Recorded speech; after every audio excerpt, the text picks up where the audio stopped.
You're invited to join me as I arrive back at Clerbaud's for the first time in a while. So I've just arrived back at the Chateau after not being here for a few weeks. We've had a lot of rain in France lately, something like 60 odd days of continuous rain. And over the last week there's been some torrential rain.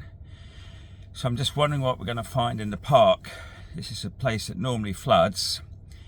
We've done a lot of work to improve the drainage, but I think in the park we still might have a problem. So let's drive up and we'll see what we see. Fingers crossed. As we approach the lake, we can certainly see there's a lot of flooding in the park. Thankfully the lake hasn't overflowed. This water has just come from a massive amount of rain we've had over the last few weeks. You can hear just how soggy the ground is. We can see here that the lake is certainly very full, but it's not overflowing. The water is draining out nicely into the culvert.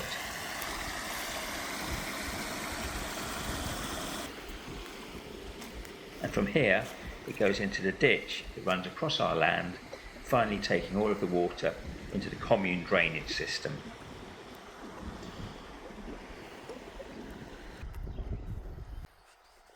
Looking back across the park, you can really see the extent of the flooding now. If we don't get any more rain, this will hopefully drain away quite quickly.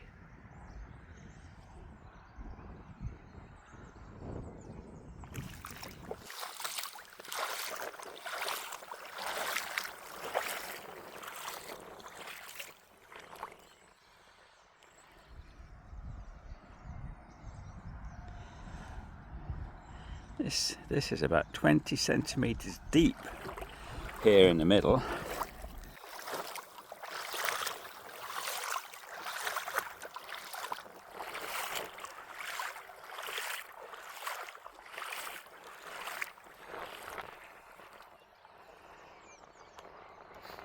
The problem is this is the lowest part of the park, and when we get heavy rain it all drains across the park and ends up here. And I think the only way we're ever going to stop that is to dig a drainage ditch straight across there, which is something I don't really want to do.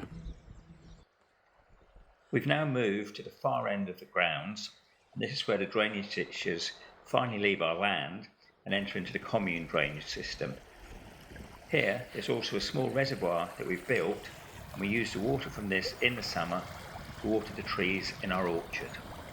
Ever since we've been at the Chateau, one of our biggest projects has been planting new trees.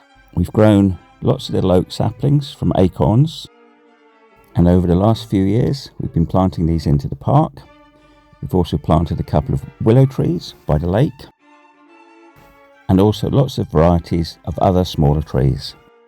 One of the things I always have to do when I come back in early spring is to check on these saplings. We put cages around them or plastic covers to protect them from the deer, and quite often the plastic covers get blown away and then it's difficult to find where the saplings are. So this is the first thing we have to check. What I'm going to do now is I'm going to put some poles in next to these nets that protect the little oak saplings that we've grown and planted in the autumn. So that when it gets so windy, the little plastic nets that are supposed to protect them from the deer, they blow away. And then if they really go away and you can't see the oak sapling, and you'll never find them again. So I'm going to put some poles in and mark them. As you can see, I hold the plastic nets in with tent pegs, but when it gets so wet they don't stay in the ground very easily, and then the wind just blows the nets out, pulls the tent pegs out. Luckily, normally at least one tent peg holds and keeps the net where I know where the tree is, but now I think put these poles in which won't blow away, and that will mark the spot where the little saplings are, even if the net blows away. Just a couple more to do and then we're done. When they get a bit bigger, I put proper metal cages around them which keeps the deer off them, and those cages don't blow away. Last year in the spring, when I came back, I had a terrible job trying to find where the oak saplings were. Spent hours walking around the field to find them. So this year, I'm not going to have that problem, I hope. One more to do. Can you see the hare running across the field? There he goes. He's just standing up now. And off he goes into the woods, which is where we're going to go now as well. Over the last few years, I've been clearing paths through the forest, making nice little picnic areas and interesting places where our future guests could sit and relax. During the winter, there's always a few trees that blow down, so I always need to walk in and just make sure there's no really big ones that have come down anywhere. In all, we have around 10 hectares of forest. Now we're in one of the little clearings in the forest. Some of the paths that I've already cut through here, but you can see what happens in the winter. Lots of trees, lots of branches come down. This all needs to be cleared up at some point in the spring. Difficult to say what's new falling trees and ones that have fallen a long time ago.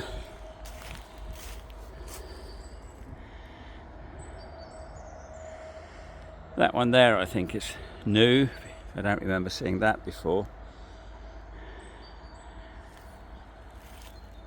It's a lifetime of work in here to clear everything up, get rid of all the dead trees, all the trees that have fallen down. But it is beautiful here. In the summer and spring it's beautiful. The cyclamen come out and really brightly coloured in here.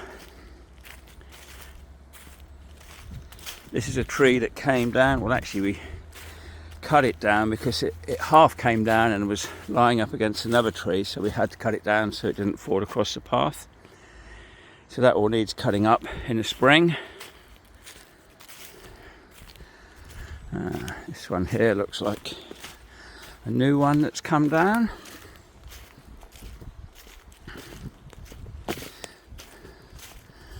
I think there's another one in there that's also come down.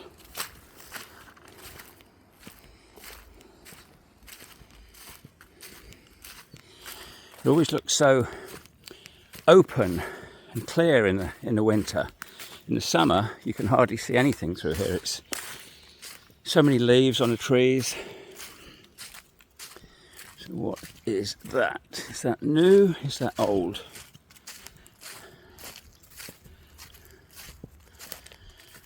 No idea. No idea. I think that's an old one. I don't think that's recently come down. A few little bits come down here. That's okay.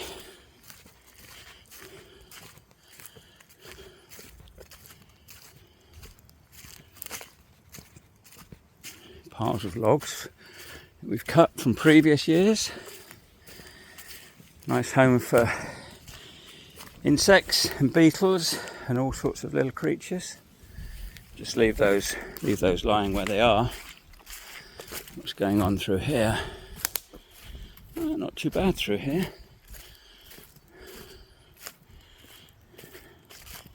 It's one of the nice little walks that goes through the woods. I'll have to do another video in the spring when all the colours come out. Once it's not so wet anymore, I can bring the little tractor down here and just chop these leaves up a little bit, mow everything back a bit. Now here you can see a few branches down, always branches down in here.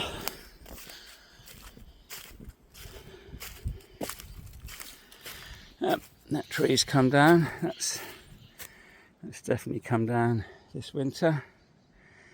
And to be honest, there's far fewer trees that have come down than I actually expected, considering the big storms that were here last week. This is a path I've started to cut to take us through to the top of the front garden. But it only goes so far and then it's really overgrown. I need to get the chainsaw out and the cutters and cut a way through to the top of the garden, which is sort of through there somewhere.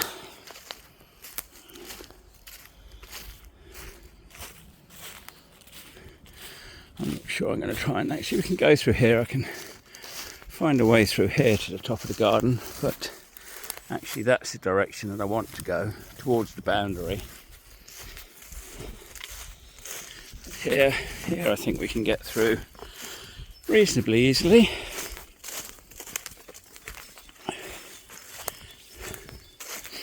See what we've got. Laurel. At some point someone has planted laurel in here, I think around the edges, and it's gone absolutely crazy. It grows like mad and just spreads everywhere. What's the best way I could get through there? Can I get through here?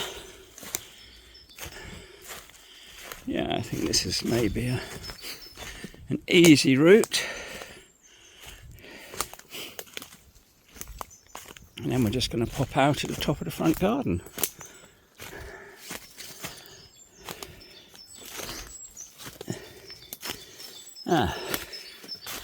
And a tree that's fallen down. And here we are. Clamber over here.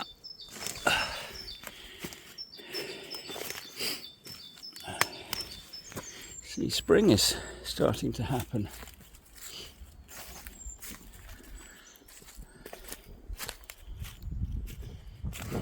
So, a little bit of tidying up in the spring, but actually it's not too bad here. As you can imagine, with so much land around the chateau, we have a lot of equipment, and all of this equipment needs to be regularly serviced. And for this, I have my friend Lee. Each year he comes over and services all the small machinery and the small lawn mowers.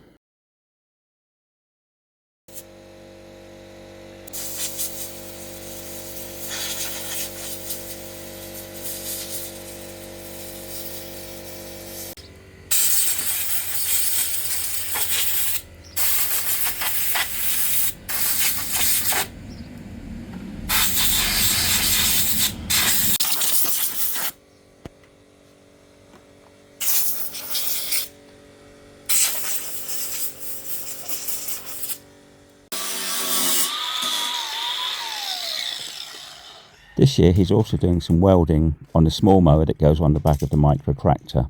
This is the tractor and mower that we use the most around the chateau, so we can't afford for it to be out of action.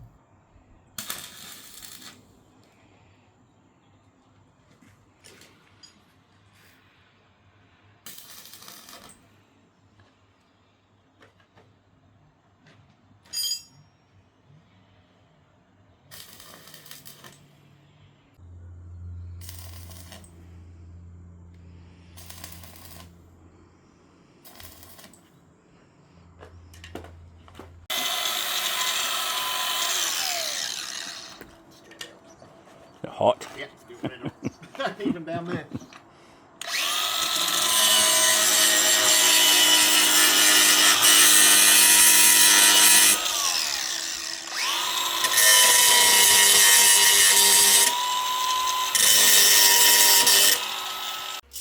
There we go, everything all nicely fixed and ready to go and cut some more grass.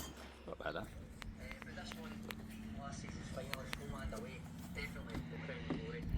So that's everything fully serviced and ready for the summer ahead. And we've just given you a small glimpse of some of the jobs we always have to do when returning to the chateau in spring.